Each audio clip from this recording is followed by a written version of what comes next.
Burkina Faso's 35-year-old president Ibrahim Traore has set social media ablaze with his comments lamenting how Africa, despite all of its richness in natural resources, is still so poor that its leaders have to travel to the West to beg for aid.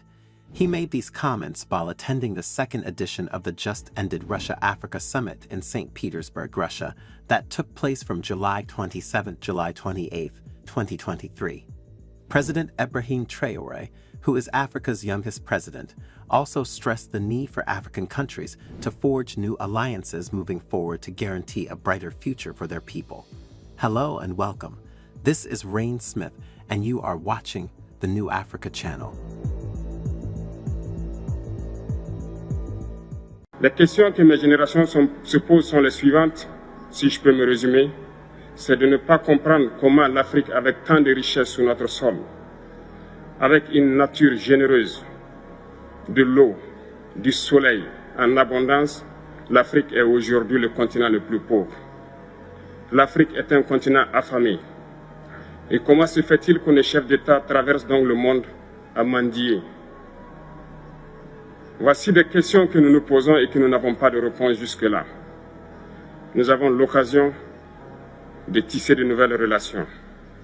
Et j'espère que ces relations puissent être les meilleures pour donner un meilleur avenir à nos peuples.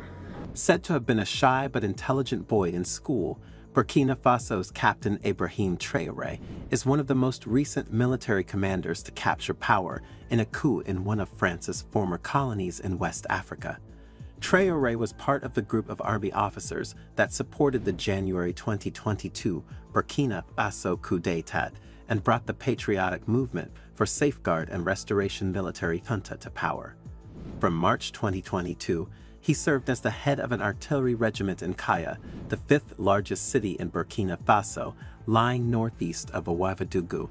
However, he was catapulted onto the world stage after overthrowing his ex-comrade Lieutenant Colonel Paul-Henri Doumiba on September 30, 2022, accusing him of breaking his vow to put an end to the Islamist conflict that has plagued Burkina Faso since 2015. The 35-year-old captain was born in 1988, making him the youngest head of state in Africa.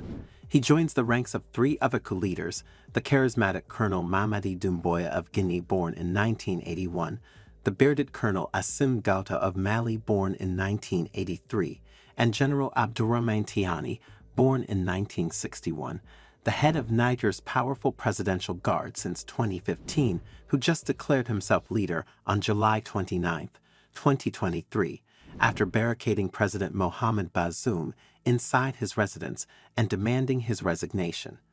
After successfully orchestrating his coup, Captain Traore reportedly told government officials, "I know I'm younger than most of you here. We didn't want what happened, but we didn't have a choice."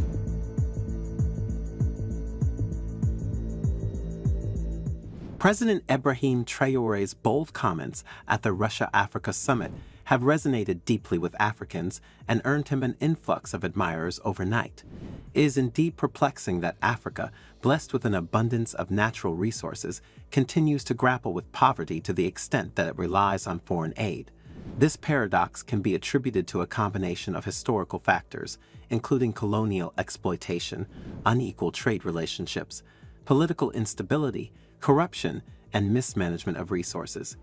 Additionally, the lack of diversified economies and sustainable development strategies has hindered the continent's ability to fully harness its wealth of resources for the benefit of its people. President Traore also pointed out the irony of African leaders seeking aid from the West, despite overseeing countries with abundant resources. By voicing the frustrations and long-held questions of many Africans, Traore has emerged as a symbol of hope for change and a catalyst for challenging the status quo in Africa's leadership and economic landscape. As a young leader, Traore's advantage lies in his ability to connect with the aspirations of Africa's youth, who make up a significant portion of the continent's population. Many young Africans are eager to identify with fresh ideas and identities of leaders like themselves, who can bring about innovative approaches to governance and tackle long-standing challenges.